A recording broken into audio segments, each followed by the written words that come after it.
NCP নেতা হাসনাত আব্দুল্লাহর উপর হামলার ঘটনায় হত্যা চেষ্টা মামলা, আটক ৫৪, জড়িতরা ছাড় পাবে না, হুঁশিয়ারি স্বরাষ্ট্র উপদেষ্টার। দিনের ভোট আর রাতে হবে না, সুষ্ঠু ও নিরপেক্ষ নির্বাচনে প্রতিজ্ঞাবদ্ধ ইসি, কোনো বিতর্কে জড়াবে না কমিশন, সাফ জানালেন সিইসি। ক্যাম্পাস খুললেও অচলাবস্থা কাটেনি কুয়েটে, লাঞ্ছনার বিচারে ৭ দিনের আলটিমেটাম, শিক্ষকদের ক্লাসে না ফেরার ঘোষণা। এবং বাজারে উঠছে মৌসুমের প্রথম আম, সাতক্ষীরায় বাগান থেকে গোবিন্দভোগ সংগ্রহ শুরু, এবার ৬২,০০০ টন উৎপাদনের আশা কৃষি বিভাগের।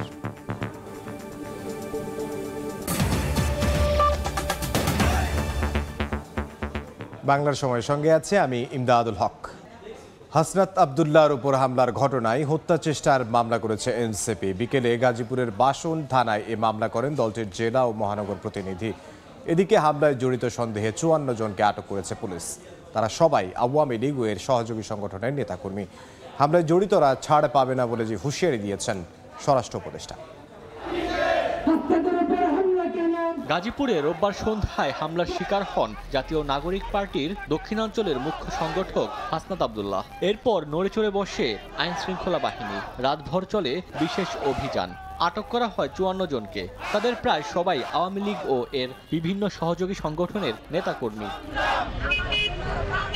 গাজীপুর মহানগর পুলিশের তথ্য অনুযায়ী আটককৃতদের মধ্যে বাসন থানায় ১২, কোনাবাড়ী থানায় ৬, সদর ও পুবাইল থানায় ৫, গাছা থানায় ৪, কাশিমপুরে ২, টঙ্গীতে ৪ এবং ডিবি আটক করে ১৬ জনকে। হামলার রহস্য উদ্ঘাটনে তাদের জিজ্ঞাসাবাদ করা হচ্ছে, পাশাপাশি অভিযান চলমান রয়েছে।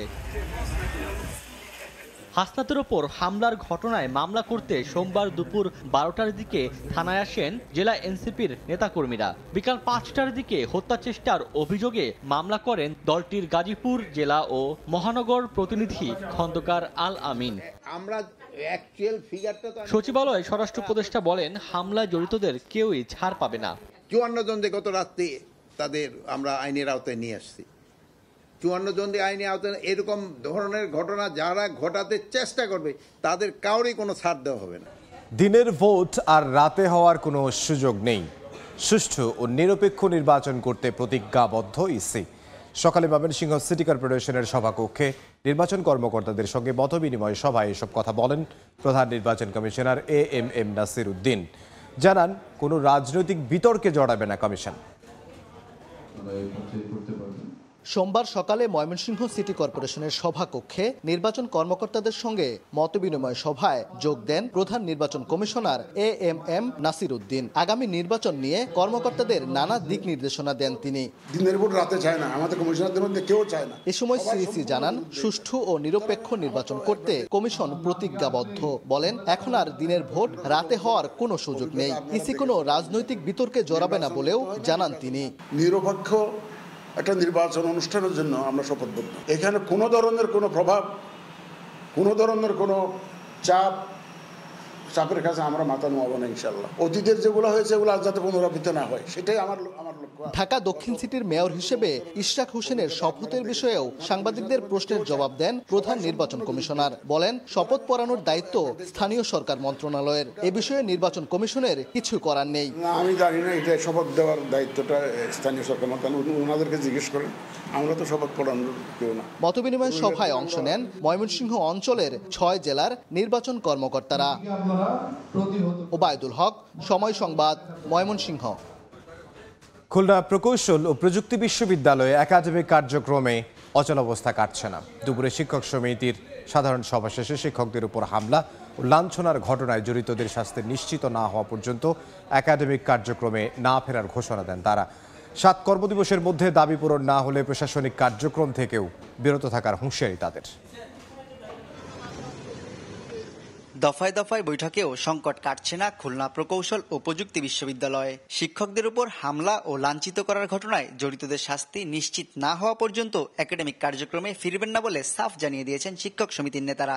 ৭ কর্মদিবসের সময় বেঁধে দিয়ে হুঁশিয়ারি দিয়েছেন প্রশাসনিক কার্যক্রম থেকে বিরত থাকার। শিক্ষক লাঞ্ছনার সাথে জড়িত সকলকে চিহ্নিত করে সুষ্ঠু বিচার নিশ্চিত করতে হবে। নিশ্চিত করে শিক্ষকবৃন্দকে ক্লাসে ফেরার পরিবেশ তৈরি করে দিবেন। এই দাবিতে আমরা প্রশাসনকে 7 কর্মদিবসের সময় দিচ্ছি। সোমবার বেলা 11টায় প্রশাসনিক ভবনের সভাকক্ষে 2 ঘণ্টাব্যাপী শিক্ষক সমিতির সাধারণ সভা অনুষ্ঠিত হয়। এর আগে সকাল 10টায় ভারপ্রাপ্ত উপাচার্য অধ্যাপক ডক্টর মোহাম্মদ হযরত আলী শিক্ষার্থীদের সঙ্গে বৈঠক করেন। বৈঠকে শিক্ষার্থীদের মতামত শুনে সমস্যার সমাধান করে দ্রুত একাডেমিক কার্যক্রম শুরুর বিষয়ে আশ্বাস দেন উপাচার্য। তোমাদের দাবিতেও যেহেতু মনে করো যে আছে যে সুষ্ঠু বিচার চাই, তাহলে তো শিক্ষকদের তো আর ইয়ে করার কথা না, কারণ সবকিছু তো আমরা 100% কমপ্লিট করলে কোন সময় ক্লাস শুরু হবে এই টাইমটা তো ভেরি আনসার্টেন। তো আমি চাই যে ক্লাসটা আগে শুরু হয়ে যাক, আমরা গ্র্যাজুয়ালি ইনশাল্লাহ সবকিছুই সলভ করার চেষ্টা করব। এদিকে শিক্ষার্থীরা বলছেন ভুল ত্রুটির জন্য শিক্ষকদের কাছে ক্ষমা চেয়েছেন তারা। পাশাপাশি নতুন তদন্ত কমিটি গঠনের মাধ্যমে বিভিন্ন ঘটনার বিচারের দাবি তাদের। যত দ্রুত সম্ভব তত দ্রুত ক্লাসে ফিরতে চাই এবং এর জন্য গিয়ে আমরা অলরেডি ক্ষমা প্রার্থনা করে গেছি এবং এর পরবর্তীতে আমরা ক্ষমা প্রার্থনা করার জন্য প্রস্তুত। আমাদের পিতৃতুল্য শিক্ষকদের কাছে ক্ষমা প্রার্থী, এই কথাটাও বারবার বলা হয়েছে। এমনকি আমরা প্রত্যেকটা শিক্ষার্থী তৈরি আছে আমাদের শিক্ষকদের পা ধরে মাফ চাওয়ার জন্য। আর স্যার বলেছেন যে এই যে তদন্ত হচ্ছে, যে তদন্তর সাথে সাথে আমাদের ক্লাস চালু করার একটা আশ্বাস দিয়ে গেছেন আর কি। সিন্ডিকেট সভার সিদ্ধান্ত অনুযায়ী 4 মে থেকে কুয়েটে একাডেমিক কার্যক্রম শুরুর কথা ছিল। তানজিম আহমেদ, সময় সংবাদ, খুলনা। বরিশাল সিটি নির্বাচনের ফলাফল নিয়ে ইসলামী আন্দোলন বাংলাদেশের সিনিয়র নায়েবে আমির মুফতি সৈয়দ মোহাম্মদ ফয়জুল করিমের করা মামলা খারিজ করেছেন আদালত। দুপুরে নির্বাচন ট্রাইব্যুনালের বিচারক সিনিয়র সহকারী জজ মোহাম্মদ হাসিবুল হাসান এই আদেশ দেন। বাদীপক্ষের আইনজীবীরা জানান, ঘটনার 30 দিন অতিবাহিত হওয়ায় মামলাটি গ্রহণের পর্যায়ে না থাকা সহ বিভিন্ন কারণ দেখিয়ে আদালত আবেদনটি খারিজ করেন। তবে এ বিষয়ে উচ্চ আদালতে যাওয়ার কথা জানিয়েছে বাদীপক্ষ। গত 17 এপ্রিল বরিশালের নির্বাচনী ট্রাইব্যুনালের সিটি নির্বাচনে ইসলামী আন্দোলন বাংলাদেশের প্রার্থী মুফতি সৈয়দ মোহাম্মদ ফয়জুল করিমকে মেয়র ঘোষণার আবেদন করা হয়।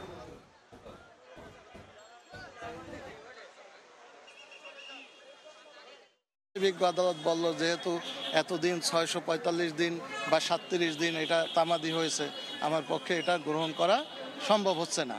সুতরাং উনি গ্রহণযোগ্য শুনানিতেই উনি এটা খারিজ করে দিয়েছে এবং আমরা এখন আমাদের আপিলের ট্রাইব্যুনাল আছে, সেখানে আমরা আপিল করব। ব্লক পদ বিলুপ্ত করে পদোন্নতি সহ বিভিন্ন দাবি আদায়ে বিভিন্ন জেলায় কর্মবিরতি পালন করেছে বিচার বিভাগীয় কর্মচারী অ্যাসোসিয়েশন। সকালে কর্মবিরতি দিয়ে দেশের বিভিন্ন জেলা আদালতে বিক্ষোভ সমাবেশ করেন কর্মচারীরা। তাদের অভিযোগ, দীর্ঘদিন বিচার বিভাগে কাজ করলেও এখনও জুডিশিয়াল সার্ভিসে বেতন স্কেলের আওতায় আসেননি।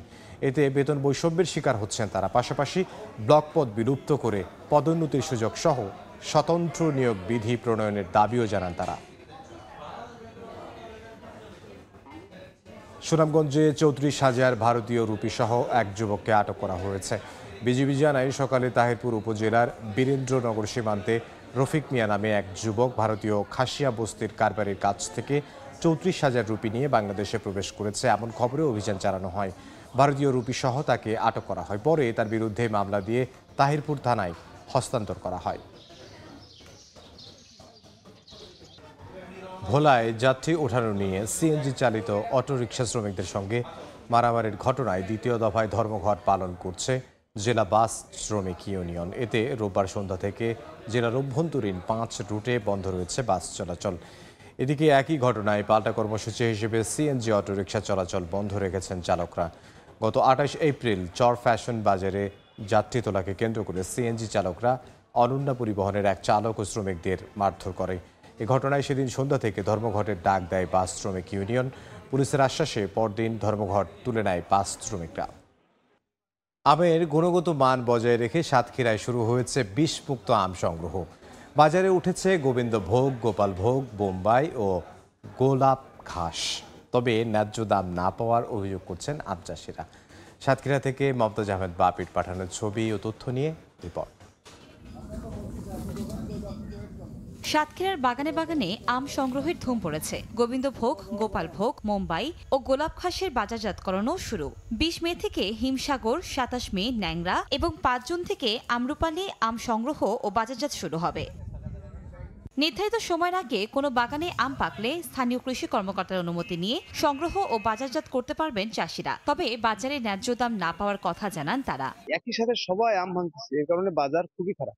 2200 টাকা যে আম গত বছর 3800 টাকা বেচছে, এবার 2200 টাকা মন বেচতেছে। ফলন যে অবস্থা আছে এই অবস্থায় রেটও যদি ভালো পাওয়া যায় তাহলে লাভবান আশা করি। জেলা প্রশাসক জানান শীঘ্রই বাজার মনিটরিং শুরু হবে। প্রয়োজন আরেকটু সতর্ক হন, কারণ ব্যবসা আপনারা করবেন, আমটা যদি পরিপক্ক হয় তাহলে যেমন সমাদৃত হবে যারা ক্রেতার কাছে, বিশ্ববাজারে সমাদৃত হবে। কৃষি সম্প্রসারণ অধিদপ্তরের তথ্য মতে 2024-25 আম উৎপাদনের লক্ষ্যমাত্রা 62,800 মেট্রিক টন। এবার 62,000 টন উৎপাদনের আশা কৃষি বিভাগের। সময় সংবাদ, সাতক্ষীরা। বাংলার সময়ের শীর্ষ সংবাদগুলো জানিয়ে দিচ্ছি আরও একবার। এনসিপি নেতা হাসনাত আব্দুল্লাহর উপর হামলার ঘটনায় হত্যা চেষ্টা মামলা, আটক 54। জড়িতরা ছাড় পাবে না, হুঁশিয়ারি স্বরাষ্ট্র উপদেষ্টার।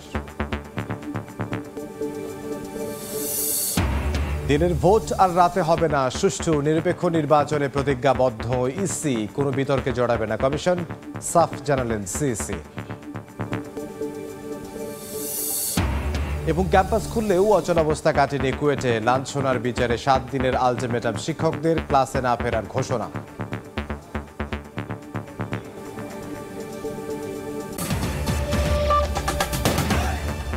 এই ছিল বাংলার সময়, সঙ্গে থাকুন সময়।